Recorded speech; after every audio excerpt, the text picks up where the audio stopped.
नमस्कार साथियों, स्वागत है आपका बीट गब्बर सर क्लासेस में। अभी तक हमने 6 पार्ट कंप्लीट कर चुके हैं प्रीवियस ईयर क्वेश्चन वाले, है ना। 2017 के क्वेश्चन हम कवर कर रहे हैं। कुछ समय से क्लास नहीं लग रही थी, ठीक है। ये लास्ट पार्ट है 2017 के जो क्वेश्चन थे, आज हम कवर कर लेंगे, ठीक है। 10 की जगह आज टोटल 15 क्वेश्चन करके इसको इस पार्ट को कंप्लीट करेंगे और नेक्स्ट में हम 2021 से शुरू करेंगे, ठीक है। तो सबसे पहले क्वेश्चन लेते हैं। पहला क्वेश्चन है, a commonly used protein which is a rich diet in poultry is, यानी कि एक सामान्यता उपयोग किया जाने वाला प्रोटीन जो पोल्ट्री आहार में समृद्ध होता है वह है, यानी कि कौन सा प्रोटीन हम जो पोल्ट्री को देते हैं, ठीक है। सबसे पहले सबसे क्यों क्यों देते हैं, क्योंकि रिच होना चाहिए, प्रोटीन रिच डाइट देते हैं पोल्ट्री को, ठीक है। तो ऑप्शन क्या है हमारे, पहला ऑप्शन है मक्का यानी मेज, दूसरा है सोयाबीन, तीसरा है ज्वार और चौथा है सनफ्लावर एक्सट्रैक्शन, यानी कि सूर्यमुखी का निष्कर्ष जो निकालते हैं, एक्सट्रैक्ट जो करते हैं उसको, है ना। जैसे कि सनफ्लावर का तेल भी आता है, तो उसके लिए तो ये इसमें चारों में से कौन सा आंसर है ना। तो इसका आपको अगर जानकारी हो आंसर तो आप कमेंट भी करते जाइएगा, ठीक है। तो इसका सही आंसर है सोयाबीन। अब इसको समझते हैं सोयाबीन क्यों इसका आंसर है। क्योंकि पोल्ट्री आहार में दो मुख्य कंपोनेंट होते हैं। क्या दिया जाता है पोल्ट्री के आहार में, दो मुख्य होते हैं, एक होता है एनर्जी सोर्स, एक होता है एनर्जी सोर्स। एनर्जी के लिए यानी कि ऊर्जा के लिए देते हैं। एनर्जी सोर्स कौन कौन कौन से होते हैं, जैसे कि ये होते हैं ग्रेमी कुल के, ठीक है। जैसे कि मक्का हुआ और ज्वार हुई, मेज मक्का, मक्का एंड ज्वार, ये दोनों कैसे होते हैं, कार्बोहाइड्रेट रिच होते हैं। इनमें सबसे ज़्यादा क्या पाया जाता है, कार्बोहाइड्रेट पाया जाता है, तो ये एनर्जी के सोर्स होते हैं। दूसरे होते हैं आपके प्रोटीन रिच होते हैं, ठीक है। ये कौन कौन से होते हैं, ये होते हैं जैसे कि सोयाबीन मील हुई, ग्राउंडनट केक हुआ, उसके अलावा आपके सनफ्लावर मील हुई। ये हम किस में देते हैं, ये हम प्रोटीन रिच में देते हैं। तो सबसे जो कॉमनली आंसर है इसका, जैसे कि सोयाबीन इसका सही आंसर है, ठीक है, क्योंकि ये प्रोटीन रिच होता है, ठीक है। अब सबसे पहले समझेंगे सोयाबीन मील में कितना प्रोटीन होता है। तो सबसे ज़्यादा प्रोटीन सोयाबीन मील में होता है। सोयाबीन में सोयाबीन में कितना होता है, तो मेन होता है 46, लेकिन इसको समझेंगे 44 से 48% तक प्रोटीन प्रोटीन पाया जाता है, ठीक है। जो कि अन्य जैसे कि इसमें जो अन्य था सनफ्लावर हुआ, है ना, या मक्का हुई, सॉरी मक्का नहीं, ग्राउंड नट यानी कि जो मूंगफली हुई, तो इनमें क्या होता है, सोयाबीन से कम प्रोटीन पाया जाता है, तो इसलिए आंसर क्या आएगा हमारा, सोयाबीन आएगा, ठीक है। और ये इजीली डाइजेस्ट हो जाता है, ठीक है। इसमें कौन कौन से एमिनो एसिड पाए जाते हैं सोयाबीन में, तो इसमें पाया जाता है लाइसिन और मिथ्योनिन। कौन से एमिनो एसिड पाए जाते हैं, lysine lysine and methionine, methionine पाए जाते हैं, ठीक है। ये पाए जाते हैं, अच्छी मात्रा में मिलते हैं, इसलिए इसको प्रेफर किया गया, ठीक है।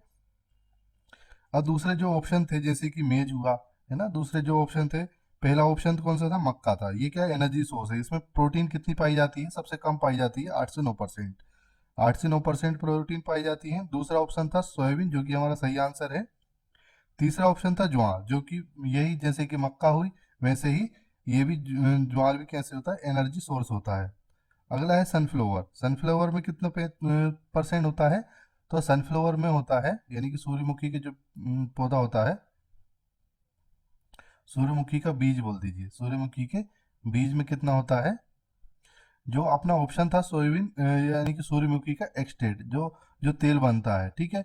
और सूर्यमुखी के बीज में कितना होता है, बीज में होता है 30 से 35%, 30 से 35% सीपी यानी क्रूड प्रोटीन होता है ना। और तेल की बात करें तो इससे कम होता है, ठीक है। ये होता है 25 से 30% मान सकते हैं, या उससे भी कम होता है, ठीक है। तो हमारा सही आंसर क्या रहेगा, सोयाबीन रहेगा ना, ठीक है। नेक्स्ट क्वेश्चन की बात करते हैं। Mode of action of tetracycline is the, यानी कि टेट्रासाइक्लिन की क्रियाविधि क्या है, यानी कि टेट्रासाइक्लिन किस पे कार्य करता है। ऑप्शन है inhibition of cell wall synthesis, यानी कि कोशिका भित्ति संश्लेषण का अवरोध करना। दूसरी है disruption of microbial cell membrane, यानी कि सूक्ष्मजीवी कोशिका झिल्ली का विघटन। जो कोशिका झिल्ली होती है उसको उसको ड्रस्ट मतलब उसको एक प्रकार का हटा देना या उसको डिस्टर्ब यानी कि डैमेज कर देना, ठीक है। तीसरा ऑप्शन है इंटरफेरेंस विथ मेटाबॉलिक प्रोसेस, उपापचयी क्रियाओं में हस्तक्षेप करना। ये चौथा ऑप्शन है इनिबिशन ऑफ प्रोटीन सिंथेसिस, यानी कि प्रोटीन संश्लेषण का अवरोध करना, ठीक है। तो हमारा सही आंसर क्या है इसमें? हमारा सही आंसर है चौथा, इनिबिशन ऑफ प्रोटीन सिंथेसिस, यानी कि प्रोटीन संश्लेषण का अवरोध करना, ठीक है। अब इसको समझेंगे। टेट्रासाइक्लिन क्या होती है? टेट्रासाइक्लिन एक ब्रॉड स्पेक्ट्रम एंटीबायोटिक है। क्या है? एक ब्रॉड स्पेक्ट्रम एंटीबायोटिक है। ब्रॉड स्पेक्ट्रम एंटीबायोटिक है।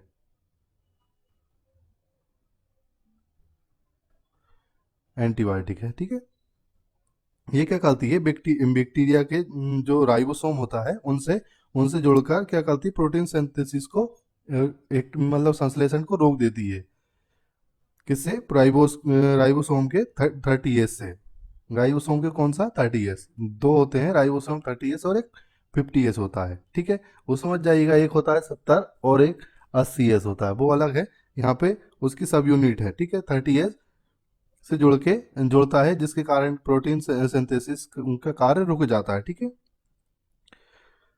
अब इससे क्या होगा? जैसे कि ये 30S से जुड़ जाएगा टेट्रासाइक्लिन, तो ये क्या करेगा? एमाइनो एसाइल टीआरएनए को एमआरएनए राइबोसोम कॉम्प्लेक्स से अटैच होने से रोकता है। किससे?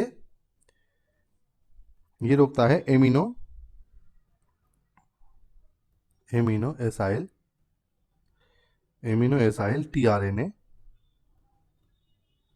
टीआरएनए को किससे रोकेगा? एमआरएनए राइबोसोम से जुड़ने से रोकता है। एमआरएनए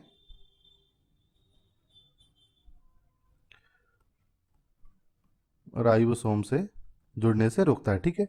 इतना याद रखिएगा, जुड़ने से रोकता है, ठीक है। इससे क्या होता है? प्रोटीन चेन टूट जाती है, वहाँ पे प्रोटीन चेन जो है टूट जाती है, जिससे बैक्टीरिया की जो ग्रोथ है वो रुक जाती है। अब दूसरे ऑप्शन को समझेंगे, जैसे कि कोशिका भित्ति संश्लेषण का अवरोधन। ये कौन सी दवाई ये काम करती, कौन सी ड्रग्स इस पे काम करती है? तो इसके पर कार्य जो करती है वो करती है beta lactam antibiotics. Beta lactam antibiotics कौन सी होती है? जैसे कि पेनिसिलिन और सिफेलोस्पोरिन होती है, ठीक है।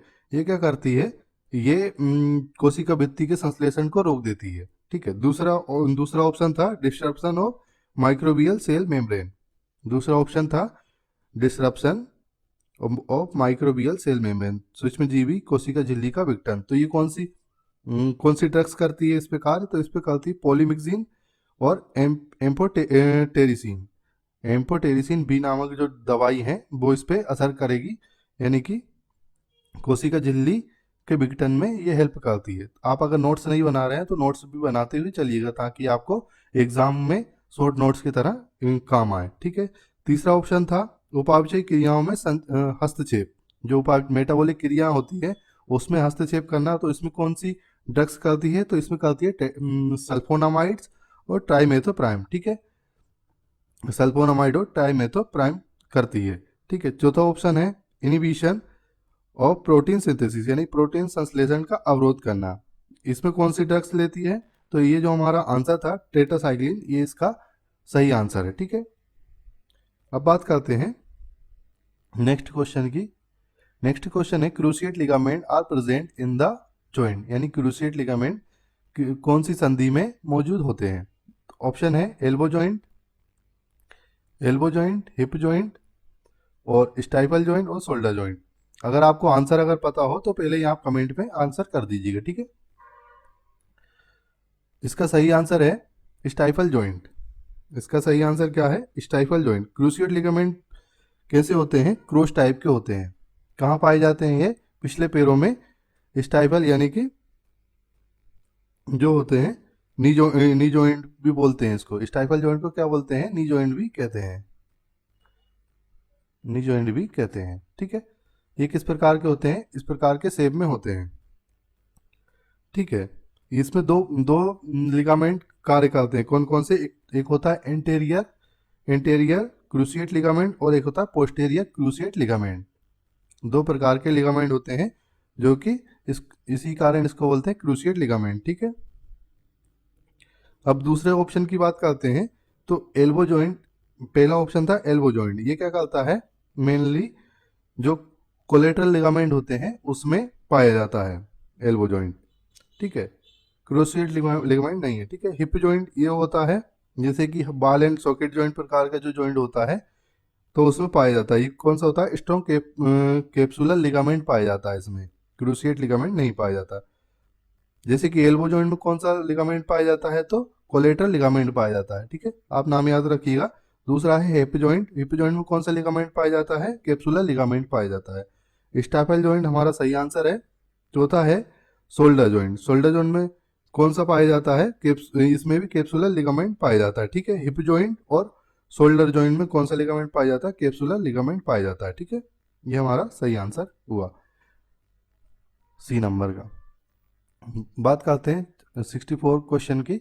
The larval stage of dog tapeworm echinococcus granulosus is, यानी कि कुत्ता टेपवर्म का लार्वा चरण है, कौन सा लार्वा चरण कहलाता है। ठीक है, सबसे पहले ऑप्शन देखते हैं।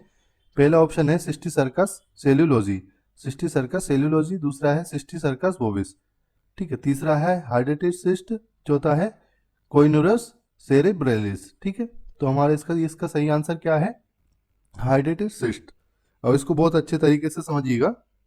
इकाइनोकोकस ग्रेनुलोसा क्या है, एक टेपवर्म है।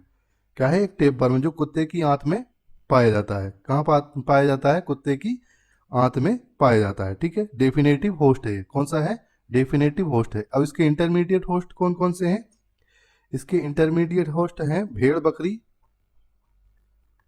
भेड़ बकरी, गाय सुअर, गाय सुअर एंड इंसान भी होता है। ठीक है, इंसान भी इसका इंटरमीडिएट होस्ट होता है। ठीक है, इनके द्वारा खाए जाते हैं। तो इनमें इनमें क्या बनता है, इनमें लार्वा निकलकर लीवर और लंग्स में क्या करता है, अंगों में जाकर सिस्ट जैसी कि गांठ टाइप की बना लेता है। इसी को क्या बोलते हैं, हाइड्रेटिस सिस्ट बोलते हैं। इसी को क्या कहते हैं, हाइड्रेटिस सिस्ट बोलते हैं।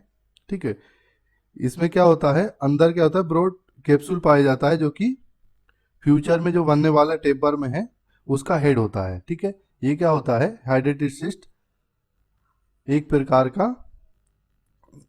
का ब्रॉड कैप्सूल होता है। ठीक है, उसी को क्या बोलते हैं, हाइड्रेटेड सिस्ट बोलते हैं। ठीक है, अब दूसरे ऑप्शन को देखेंगे। हमारा पहला ऑप्शन क्या था, सिस्टिसर्कस सेलुलोजी। तो ये इसका जो होस्ट है वो कौन सा है, टेनिया सोलियम है। ठीक है, ये किसकी लार्वा स्टेज है, ये है सुअर की और इंसान की।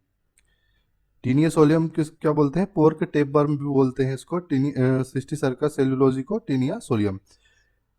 इसको अन्य नाम क्या है, पोर्क टेपवर्म भी कहते हैं। ये प्राय किसमें पाया जाता है, ये पाया जाता है सुअर और इंसानों में। ठीक है, इंसान में कहाँ पे, ब्रेन आई और इंसान की ब्रेन आई और मसल में जाकर सिस्टिसर्कस रोग पैदा करता है। कौन सा रोग हो गया, सिस्टिसर्कोसिस रोग पैदा करता है। ठीक है, बात करते हैं दूसरे ऑप्शन की, सिस्टिसर्कस बोविस। ये कौन में पाया जाता है, ये पाया जाता है टीनिया सेजिनाटा, यानी कि इसको क्या बोलते हैं, बीफ टेपवर्म भी बोलते हैं।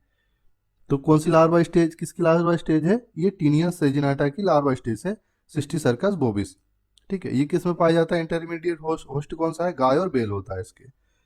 तीसरा है जो हमारा आंसर था हाइड्रेटेड सिस्ट, तो इसका जो लार्वा स्टेज है वो इकाइनोकोकस ग्रेनुलोसस है। ठीक है, जो कि इंटरमीडिएट होस्ट कौन कौन से, भेड़ बकरी और गाय और इंसान। चौथा जो हमारा ऑप्शन था कोइनुरस सेरेब्रेलिस, ये इसका जो लार्वा स्टेज किसकी लार्वा स्टेज है, तो ये है टीनिया मल्टीसेप्स की, टीनिया मल्टीसेप्स की लार्वा स्टेज कौन सी है, तो कोइनुरस सेरेब्रेलिस है। ठीक है, इंटरमीडिएट होस्ट कौन सा है, तो भेड़ और बकरी है। ये क्या करता है, गिड, इससे कौन सी बीमारी होती है, गिड होती है और स्टेगर नामक बीमारी होती है भेड़ बकरी में। अगला क्वेश्चन है, यहां तक समझ में आया। ठीक है, नेक्स्ट पढ़ते हैं। Amino, what is the major side effect of using amino glycoside antibiotic, यानी कि जो एमाइनो ग्लाइकोसाइड एंटीबायोटिक है उनके क्या क्या साइड इफेक्ट होते हैं। तब सबसे पहला ऑप्शन है हाइपर सेंसिटिविटी रिएक्शन। दूसरा है बोन मेरो डिप्रेशन, तीसरा है एम्ब्रियो टॉक्सिसिटी, चौथा है डीपनेस एंड रेनल डैमेज। ठीक है, इसका सही आंसर क्या है? डीपनेस एंड रेनल डैमेज, बहरापन और गुर्दे की क्षति होती है। ठीक है, अब एमाइनोग्लाइकोसाइड कौन कौन सी एंटीबायोटिक होती है? जो एमाइनोग्लाइकोसाइड की एंटीबायोटिक होती है वो होती है जेंटामाइसिन,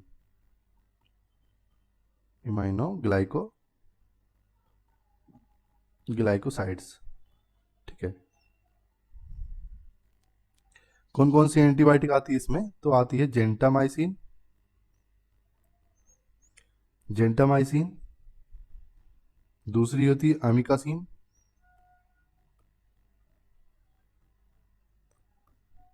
तीसरी होती है स्टेप्टोमाइसिन,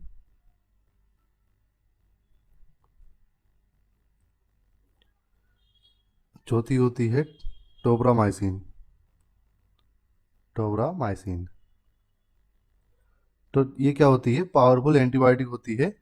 इनका दुष्प्रभाव यानी कि साइड इफेक्ट क्या होता है? ये ओटोटॉक्सिसिटी करती है।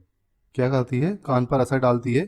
कान की जो इनर लेयर होती है ना, उनमें क्या करती है? डैमेज कर देती है, जिसके कारण बहरापन हो सकता है। दूसरा जो दुष्प्रभाव है वो करती है नेफ्रोटॉक्सिसिटी, यानी कि जो रेनल ट्यूबल्स होते हैं उन पे असर उनके सेल्स को डैमेज करेंगी और किडनी फेल भी हो सकती है इसके कारण। ठीक है, तो गुर्दे पर असर डालती है। तो यही कारण है कि एमाइनोग्लाइकोसाइड का यूज़ करते समय डोज मॉनिटरिंग जरूर करना चाहिए, यानी कि इसकी डोज प्रॉपर होनी चाहिए। ज़्यादा डोज देंगे तो ये दुष्प्रभाव हो सकते हैं। ठीक है, अब जो बाकी के ऑप्शन थे उनको समझेंगे, जैसे कि हाइपर सेंसिटिविटी रिएक्शन, अति संवेदनशीलता प्रतिक्रिया। तो ये किसके कारण होती है? ये अगर ज़्यादा मात्रा में पेनिसिलिन और सल्फोनामाइड ड्रग देते हैं तो ये उसके कारण हो सकती है। ठीक है, दूसरा है bone marrow depression. Bone marrow depression में कौन सी दवाइयाँ रिएक्शन करेंगी? तो इसमें करती है क्लोरामफेनिकोल, जो कि सीपीएम भी बोल सकते हैं। इसका मेजर साइड इफेक्ट होता है। ठीक है, इससे एक और चीज हो सकती है एप्लास्टिक एनीमिया। ये कंडीशन में ये सीपीएम के कारण बन सकती है। तीसरा है एम्ब्रियो टॉक्सिसिटी, भ्रूण हानिकारक प्रभाव। ठीक है, ये ज्यादातर कॉमन क्या किस्म होती है? टेट्रासाइक्लिन में होती है। किसमें होती है? टेट्रासाइक्लिन, जो कि हमने अभी पढ़ा था। ठीक है, प्रोटीन सिंथेसिस को रोकती है। ठीक है, ये क्या करती है? टेट्रासाइक्लिन दांत और हड्डियों को डैमेज करती है। किस में करती है? फीटस में करेगी ना। चौथा हमारा आंसर था डीपनेस एंड रेनल डैमेज, बहरापन और गुर्दे की समस्या। इम्यूनोग्लाइकोसाइड को हॉलमार्क साइड इफेक्ट भी कहते हैं। ठीक है, अगला क्वेश्चन है total blindness in animal is called, यानी पशुओं में पूर्ण अंधापन क्या कहलाता है? तो सबसे पहला है ऑप्शन है निक्टालोपिया यानी रतौंधी, ग्लूकोमा, ग्लूकोमी बोलते हैं इसको, कैटरेक्ट मोतियाबिंद, और चौथा है एमोरिसिस। ठीक है, तो इसका सही आंसर क्या है? इसका सही आंसर है एमोरिज्म, यानी कि तंत्रिका बाध्यता। इसको समझेंगे। एमोरिज्म क्या होता है? ये complete loss of vision without any visible lesion in the eye, यानी कि ये कंप्लीट लॉस है। किसका है? विजिबल का, यानी कि कुछ भी दिखाई नहीं देगा। ठीक है, न दिन में न रात में। ठीक है, ये क्या होता है? ये किसके कारण होता है? जो ऑप्टिक नर्व होती है या रेटिना की समस्या की वजह से ये होता है। किसके कारण? ऑप्टिक नर्व, जो आंखों की ऑप्टिक नर्व होती है वो डैमेज हो जाती है, जिसके कारण से ये समस्या आती है। इसलिए इसे क्या क्या बोलते हैं? फंक्शनल ऑफ नर्वस ब्लाइंडनेस भी कहा जाता है। इस रोग को क्या बोलते हैं? एमोरिज्म को। इसको बोलते हैं फंक्शनल और नर्वस ब्लाइंडनेस। ठीक है, क्योंकि नर्व यहाँ पे डैमेज हो जाती है, जिसके कारण दिखाना बंद हो जाता है। ठीक है, इसमें आंख बाहर से देखेंगे तो नॉर्मल दिखेगी, बाहर से इसमें कोई भी समस्या नहीं दिखेगी। ठीक है, लेकिन अगर अंदर देखेंगे तो ये पशु देख नहीं पाएगा। ठीक है, अब बाकी ऑप्शन को समझते हैं। निक्टोलोपिया, जो हमारा पहला ऑप्शन था निक्टोलोपिया, इसमें क्या होता है? जानवर दिन में ठीक से देख पाता है, लेकिन रात में देखने की क्षमता इसकी कम हो जाती है। ठीक है, किसकी कमी से होती है? ये होता है विटामिन ए की कमी से। ठीक है, दूसरा ऑप्शन था ग्लूकोमा। ग्लूकोमा किसके कारण होती है? ये होती है, इसमें भी क्या होता है? ऑप्टिक नर्व डैमेज तो होती है लेकिन कम होती है। ठीक है, इसको क्या बोलते हैं? किसके कारण होता है? ये ओकुलर प्रेशर के कारण ये समस्या आती है, यानी कि जो ग्लूकोमा समस्या है वो इंट्रा ओकुलर प्रेशर बढ़ने के कारण ये समस्या आती है। ठीक है, इसमें क्या होता है, धीरे धीरे ऑप्टिक नर्व डैमेज होती जाती है जिसके कारण ग्लूकोमा की समस्या आती है। ठीक है, तीसरा ऑप्शन था कॉटरैक्ट यानी कि मोतियाबिंद, कैटरैक्ट बोलते हैं इसको, मोतियाबिंद को। इसमें क्या होता है, आंख के लेंस में ओपेसिटी यानी धुंधलापन आ जाता है, जो लेंस होते हैं उनमें धुंधलापन आने लगता है, इस कारण किसी किसी में ऑपरेशन भी करवाया जाता है। ठीक है, विजिबल धीरे धीरे कम हो जाता है। ठीक है, चौथा है एमोरिज्म, जो हमारा इस आंसर है, इसमें क्या टोटल ब्लाइंडनेस हो जाता है। नेक्स्ट क्वेश्चन है, the grinding part of the digestive system is now as, यानी कि पाचन तंत्र के घर्षण भाग को क्या कहा जाता है।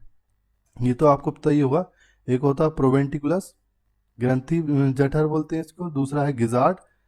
ये जो आपको ऑप्शन दिख रहे हैं ये इसी प्रकार क्वेश्चन में आए हुए थे। ठीक है, ग्रंथि जठर बोलते हैं, दूसरा ऑप्शन था गिजार्ड, गिजार्ड को क्या बोलते हैं, कंठ बोलते हैं, तीसरा ऑप्शन था क्रोप, फसल थैली, चौथा है बीक यानी कि चोंच।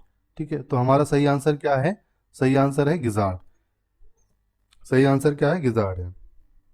ठीक है, गिजार्ड क्या होता है, गिजार्ड एक क्या होता है, मस्कुलर स्टोमक है, कैसा है, मस्कुलर ऑर्गन है, इसको क्या बोलते हैं, वेंट्रिकुलस बोलते हैं, वेंट्रिकुलस।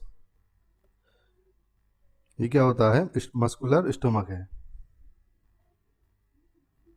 मस्कुलर स्टोमक होता है ये।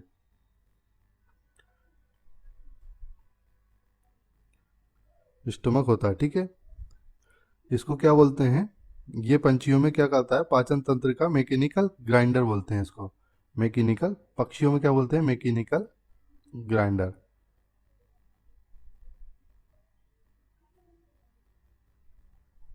मैकेनिकल ग्राइंडर बोलते हैं। ठीक है, गिजार्ड की मस्कुलर दीवारें कैसी होती है, जो बहुत हार्ड होती है। ठीक है, जो क्या करती है, जो पत्थर होते हैं उनको पीसने का कार्य भी करती है। ठीक है, अनाज और भोजन को पीसने का कार्य भी करती है। ठीक है, अगर स्टोर की बात करें तो स्टोर कहाँ होता है, क्रोप में होता है। ठीक है, और दूसरे ऑप्शन को देखेंगे, हमारा पहला ऑप्शन क्या था, प्रोवेंटिकुलस, इसको क्या बोलते हैं, ग्लैंडुलर स्टोमक बोलते हैं।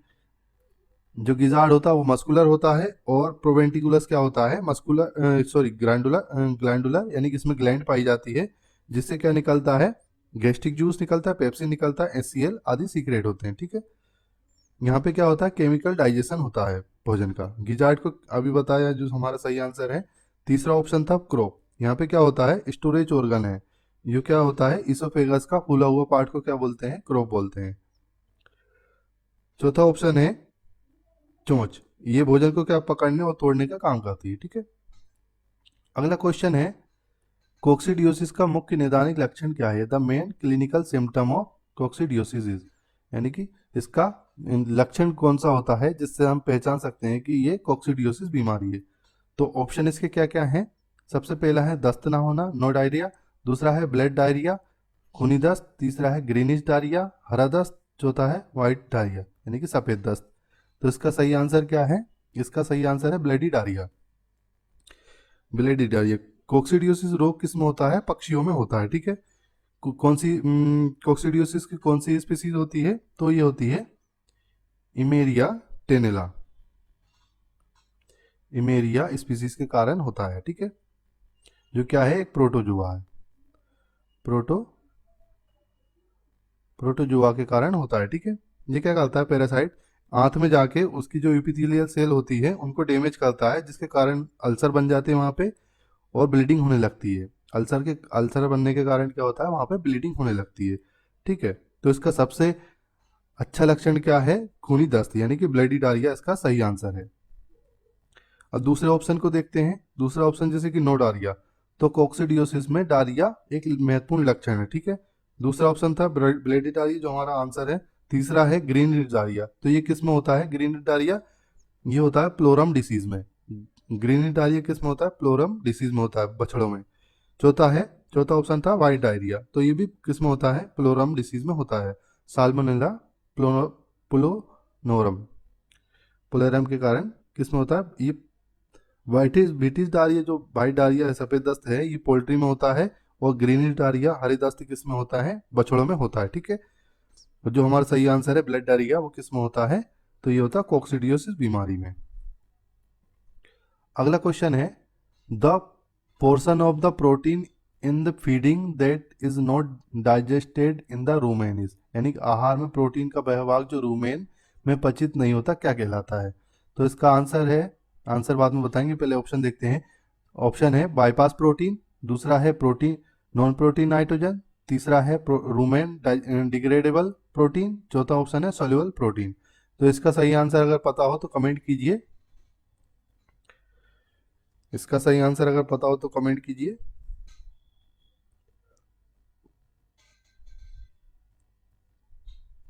इसका सही आंसर है बाईपास प्रोटीन।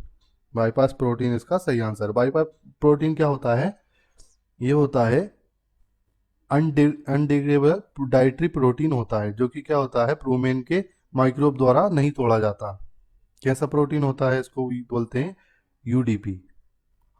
यूडीपी यानी कि अनडिग्रेडेबल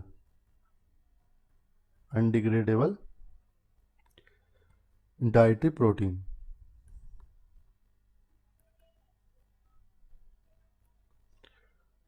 डाइटरी प्रोटीन प्रोटीन होता है जो कि रूमेन में नहीं पचता है। किसके क्यों नहीं पचता है? क्योंकि माइक्रोब इसको तोड़ नहीं पाते हैं।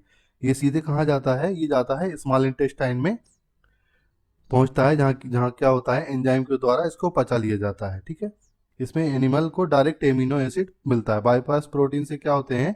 डायरेक्ट एमिनो एसिड मिलते हैं, जिसके कारण इसको जो दूध देने वाली गाय होती है उनको ये दिया जाता है। ठीक है, अब दूसरे ऑप्शन देखते हैं, जैसे कि बाईपास प्रोटीन। बाईपास प्रोटीन ये हमारा सही आंसर है। ठीक है, दूसरा ऑप्शन था नॉन प्रोटीन नाइट्रोजन। ये कौन कौन से होते हैं? जैसे कि यूरिया हुआ, बायोरेट, ये रूमेन के माइक्रोब इसको क्या होता है पचा लेते हैं, किसमें? अमोनिया में कन्वर्ट करते हैं। नॉन प्रोटीन नाइट्रोजन को किस में कन्वर्ट किया जाता है? अमोनिया में कन्वर्ट किया जाता है, और कन्वर्ट करके इस पे माइक्रोवेल प्रोटीन बन जाता है। ठीक है, तीसरा ऑप्शन था रूमेन डिग्रेडेबल प्रोटीन, यानी कि रूमेन विघटित होने वाले प्रोटीन। तो ये क्या होते हैं? प्रोटीन रूमेन में माइक्रोब द्वारा पचा लिए जाते हैं। पचा के क्या किया जाता है? अमोनिया में, अमोनिया और पेप्टाइड में बदलते हैं इस प्रोटीन को। ठीक है, चौथा ऑप्शन था सोल्यूबल प्रोटीन। तो ये प्रोटीन पानी में घुल जाता है, तो ये रूमेन के माइक्रोब द्वारा ही विघटित हो जाता है। अगला क्वेश्चन है सुअर के बच्चों में लोह की कमी से कौन सा रोग होता है? ठीक है, ऑप्शन है मस्कुलर डिस्ट्रोफी, दूसरा है रिकेट्स, तीसरा है पिगलेट एनीमिया, चौथा है हाइपोग्लाइसीमिया। तो इसका सही आंसर क्या है बताइएगा? इसका सही आंसर है पिगलेट एनीमिया। इसका सही आंसर है पिगलेट एनीमिया, यानी कि पिगलेट जब जन्म लेते हैं तो उनके शरीर में आयरन का स्टोर नहीं हो पाता, यानी कि आयरन का स्टोर बहुत कम हो पाता है, जिसके कारण इसमें डिफिशियंसी होती है। और इनकी जो माँ होती है, यानी कि सो जो होती है मादा सुअर, इनमें भी क्या होता है उनके दूध में आयरन की बहुत कमी होती है, जिसके कारण ये पिगलेट एनीमिया होने का खतरा बढ़ जाता है। ठीक है, जिससे क्या होता है तेज ग्रोथ नहीं कर पाता पिगलेट, और ब्लड वॉल्यूम बढ़ने के ब्लड वॉल्यूम कम होने के कारण आयरन डिफिशियंसी हो जाती है। ठीक है, अब दूसरे ऑप्शन देखते हैं, जैसे कि मस्कुलर डिस्ट्रोफी। दूसरे ऑप्शन थे जैसे कि मस्कुलर डिस्ट्रोफी, तो ये किसकी कमी से होता है? ये होता है विटामिन ई और सेलेनियम की कमी से। दूसरा ऑप्शन था रिकेट्स, ये किसकी कमी से होता है? विटामिन डी और कैल्शियम और फास्फोरस की कमी से। तीसरा हमारा आंसर था पिगलेट एनीमिया, चौथा है हाइपोग्लाइसीमिया। तो ये ब्लड ग्लूकोज की कमी से होता है। ब्लड में ग्लूकोज का लेवल कम हो जाता है, जिसको क्या बोलते हैं? हाइपोग्लाइसीमिया बोलते हैं। एनर्जी डिफिशियंसी भी बोल सकते हैं इसको। नेक्स्ट है, उसके पहले एक महत्वपूर्ण सूचना है। आज है 26 जनवरी, जिसके कारण हमारा ऐप है वहाँ पे ये दो कोर्स अवेलेबल है। एक है MPAVFO 2026, जो कि लेटेस्ट अभी करंट में चल रहा है, जिसमें सभी सब्जेक्ट किए जाएंगे ओनली वेटनरी के यहाँ पे सभी सब्जेक्ट कवर किए जाएंगे। ये सबसे मतलब जो हमारा सबसे तेज़ी से और सबसे अच्छे क्लियर तरीके से इसको पढ़ाया जा रहा है। अगर किसी को कोई डाउट आता है तो आप डेमो भी ले सकते हैं। ठीक है, एक है हमारा AVFO का जो टेस्ट सीरीज है, वो भी आपको आज के लिए ऑप्शन में कितने ऑफर में मिल रहा है? 299 में। ये मिल रहा है आपको 1299। अगर आप ये कोर्स लेते हो 1299 में तो ये आपको फ्री रहेगा। सिर्फ आज और कल के लिए है ये, ठीक है। कल एक दिन एक्स्ट्रा और बढ़ा दिया है इसके लिए, ठीक है। आज और कल के लिए ये ऑफर अवेलेबल रहेगा, ठीक है। तो आप इसको परचेस कर सकते हैं। अगला क्वेश्चन है the anti fungal agent used in the dandruff treatment, यानी कि जो डैंड्रफ उपचार में प्रयुक्त होने वाला एंटी फंगल एजेंट कौन सा है? ऑप्शन है क्लोट्रीमाजोल, दूसरा है केटोकोनाजोल, तीसरा है सेलेनियम सल्फेट, चौथा है सल्फर कंपाउंड। तो हमारा सही आंसर है कीटोकोनाजोल। सही आंसर है हमारा कीटोकोनाजोल। तो डेंड्रफ क्या होता है? डेंड्रफ का मुख्य कारण होता है मेलेसेजिया फुरफुर। डेंड्रफ का मुख्य कारण क्या है? इसमें फंगल होता है, इसको क्या बोलते हैं? मेला सेजिया फुरफुर। फुरफुर के कारण होता है ये, ठीक है। इसको जो शरीर होता है अगर उसमें इसकी मात्रा अगर ज़्यादा हो जाती है तो डेंड्रफ होने की कंडीशन बढ़ जाती है। तो इसमें हम क्या देते हैं? इसमें हम केटाकोनाजोल शैम्पू का यूज़ करते हैं 2% लोशन में, ठीक है।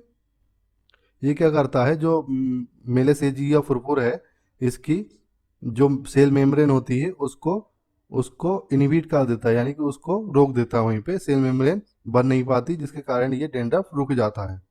अब दूसरा ऑप्शन जो था हमारा क्लोट्रीमाजोल, ये भी क्या है? एक एंटी फंगल ड्रग है, लेकिन जो ये क्या करता है, ये स्किन फंगल इन्फेक्शन में जैसे कि रिंगवर्म हुई, कैंडिडियासिस हुई, एथलेट फुट हुई, इसमें इस्तेमाल किया जाता है क्लोट्रीमाजोल को। कीटाकोनाजोल हमारा आंसर है, फर्स्ट ड्रग चॉइस है जो कि डेंड्रफ में कार्य करती है।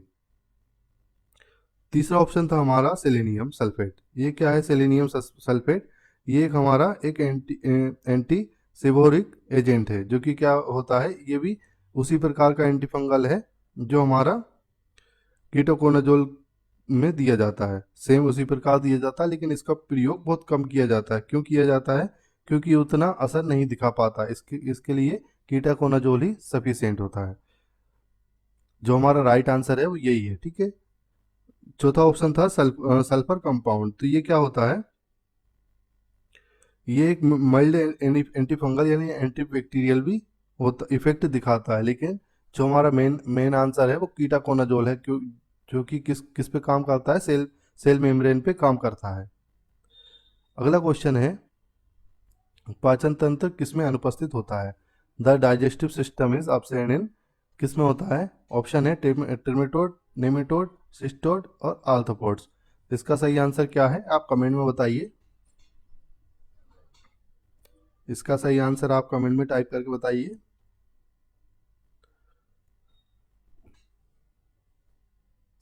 सही आंसर है इसका सिस्टोड।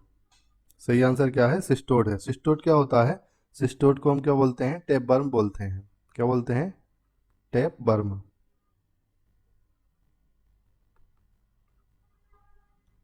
टेप बर्म की भी कहते हैं, ठीक है। इसमें क्या होता है? डाइजेस्टिव सिस्टम होता ही नहीं है, ठीक है। डाइजेस्टिव सिस्टम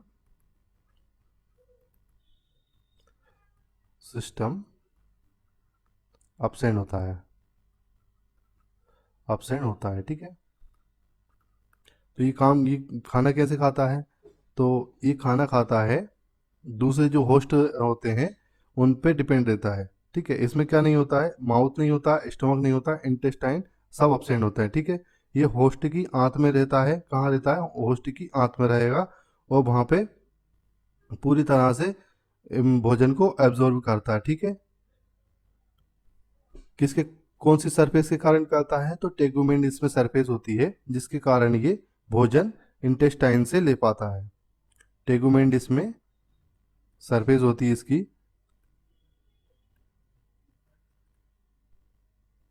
जैसे लिखिएगा सरफेस को, टेगुमेंट सरफेस होती है इसकी, जिसके कारण ये भोजन को एब्जॉर्ब कर पाता है, ठीक है। अब दूसरे ऑप्शन थे हमारे जैसे कि ट्रेमेटोड। ट्रेमेटोड में क्या होता है? इसमें इनकम्प्लीट डाइजेशन पाया जाता है, इनकम्प्लीट डाइजेस्टिव सिस्टम पाया जाता है। क्या क्या पाया जाता है इसमें? तो माउथ पाया जाता है, फेरिंग्स, ईसोफेगस और बाइफरकट फर्कुटेट बाइफरकुटेट इंटेस्टाइन पाया जाता है। बाइफरकुटेट मतलब इसमें दो ब्लाइंड सीकम होते हैं, ठीक है। इसमें क्या एब्सेंट होता है, इसमें एनस एब्सेंट होता है। जो ट्रेमेटोड होते हैं इसमें एनस एब्सेंट होता है। दूसरा हमारा ऑप्शन था निमेटोड। तो इसमें कंप्लीट डाइजेस्टिव सिस्टम होता है। इसमें क्या क्या होता है, माउथ होता है, बकल कैविटी, फेरिंग्स, इंटेस्टाइन होने एनस सभी पाए जाते हैं। तीसरा हमारा जो आंसर आंसर था सिस्टोड, इसमें एब्सेंट डाइजेस्टिव सिस्टम एब्सेंट होता है, ठीक है। चौथा था आर्थ्रोपोड। तो इसमें भी क्या होता है, डाइजेस्टिव सिस्टम कंप्लीट होता है। अगला क्वेश्चन है, what is the relationship between response to selection and number of trait. इस क्वेश्चन को अंग्रेजी में समझिएगा, response to selection and number of trait, ठीक है। ये दो चीजें याद रखिएगा, चयन की प्रतिक्रिया और लक्षणों की संख्या के बीच क्या संबंध होता है। डायरेक्शनली प्रोपोर्शनल होता है, यानी कि समानुपाती होते हैं। दूसरे होते हैं इनवर्सली प्रोपोर्शनल होते हैं, व्युत्क्रमानुपाती होते हैं। ट्यूज इज द रिस्पॉन्स, यानी प्रतिक्रिया का दोगुना होते हैं। All of the above, all of the above चौथा आंसर है, चौथा क्वेश्चन, चौथा ऑप्शन है, sorry, all of the above. तो इसका सही आंसर है इनवर्सली प्रोपोर्शनल, ठीक है, यानी व्युत्क्रमानुपाती होता है, ठीक है। इसको समझिएगा, जब हम एक ही ट्रेड को, जब हम क्या करते हैं, एक ही ट्रेड पर सिलेक्शन करते हैं तो जेनेटिक गेन या रिस्पॉन्स टू सिलेक्शन अधिक होता है। क्या होता है, जेनेटिक गेन होता है या रिस्पॉन्स टू सिलेक्शन अधिक होता है। लेकिन जब हम एक से अधिक ट्रेड लेते हैं, यहाँ पे कितने ट्रेड लिए, हमने दो ट्रेड लिए हैं, दो ट्रेड लिए हैं। एक है रिस्पॉन्स टू सिलेक्शन, दूसरा है नंबर ऑफ ट्रेड। तो इसके कारण क्या होता है, इसके कारण क्या होता है, लेते हैं ट्रेड एक साथ सिलेक्ट करते हैं तो ये क्या होता है, ओवरऑल जेनेटिक रिस्पॉन्स कम होता है इसका, ओवरऑल जेनेटिक का रिस्पॉन्स कम होता है, जिसके कारण ये व्युत्क्रमानुपाती इनवर्सली प्रोपोर्शनल हो जाता है, ठीक है। अगर एक ट्रेड लेंगे तो प्रोपोर्शनल ही होगा, अगर डबल ट्रेड लेंगे तो ये कैसा हो जाएगा, रिस्पॉन्स टू सिलेक्शन व्युत्क्रमानुपाती नंबर ऑफ ट्रेड हो जाता है, ठीक है। ये सिर्फ इतना ही समझिएगा, यानी ट्रेड की संख्या जितनी बढ़ेगी रिस्पॉन्स उतना ही घटेगा, ठीक है। अगला क्वेश्चन है, scaled is scaled is an injury caused by, यानी कि द्रवदाह के कारण लगने वाली चोट क्या कहते हैं, ठीक है। तो इसके ऑप्शन है फायर, यानी कि आग लगना। दूसरा है कांटेक्ट विथ हॉट ऑब्जेक्ट, गर्म वस्तु के साथ संपर्क। तीसरा है इलेक्ट्रिसिटी, विद्युत के कारण जलना। चौथा है हॉट, यानी कि हॉट ऑयल, गर्म तेल में जलना। तो इसका सही आंसर है,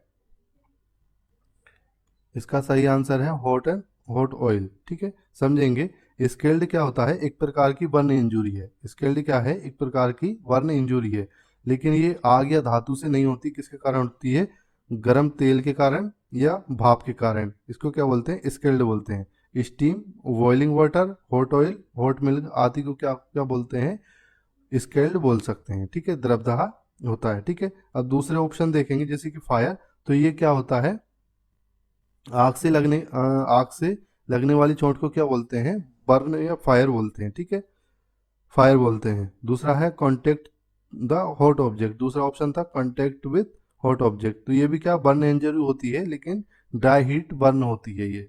तीसरा है इलेक्ट्रिसिटी, तो इलेक्ट्रिसिटी बर्न इंजरी होती है, लेकिन ये कैसी होती है, करंट पैसेज में से टिश्यू डैमेज करती है। करंट पैसेज के थ्रू टिश्यू टिश्यू को क्या करती है, डैमेज करती है, ठीक है। चौथा ऑप्शन था, चौथा हमारा ऑप्शन है, चौथा ऑप्शन था हॉट ऑयल, जो कि हमारा सही आंसर है, ठीक है। चौथा हमारा सही आंसर है, ठीक है, हॉट ऑयल। अगला क्वेश्चन है,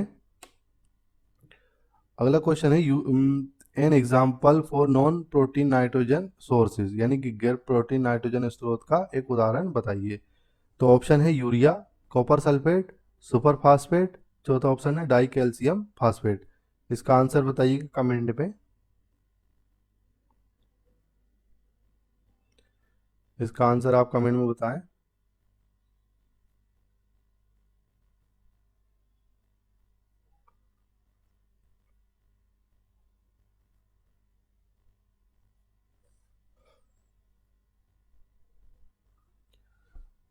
ठीक है, इसका सही आंसर क्या है? इसका सही आंसर है यूरिया। इसका सही आंसर क्या है? यूरिया। ठीक है, यूरिया क्या है? एक प्रकार का नॉन प्रोटीन नाइट्रोजन पदार्थ होता है। ठीक है, ऐसे पदार्थ जिनमें प्रोटीन नहीं होता है। इनमें क्या होता है? प्रोटीन नहीं होता है, लेकिन क्या होता है? नाइट्रोजन होता है। इनमें प्रोटीन प्रोटीन अपसेंट होता है, अपसेंट होता है, लेकिन नाइट्रोजन पाया जाता है। कितना पाया जाता है नाइट्रोजन?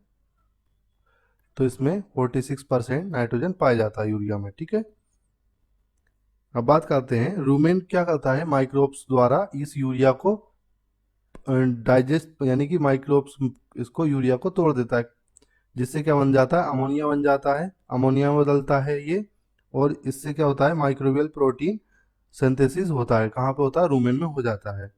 इसका सबसे कॉमन कॉमन और प्रैक्टिकल एग्जाम्पल क्या है? यूरिया है। ठीक है, तो हम जैसे गाय वगैरह को, जो 6 मंथ से ज़्यादा बड़े पशु होते हैं, उनको यूरिया खिला सकते हैं।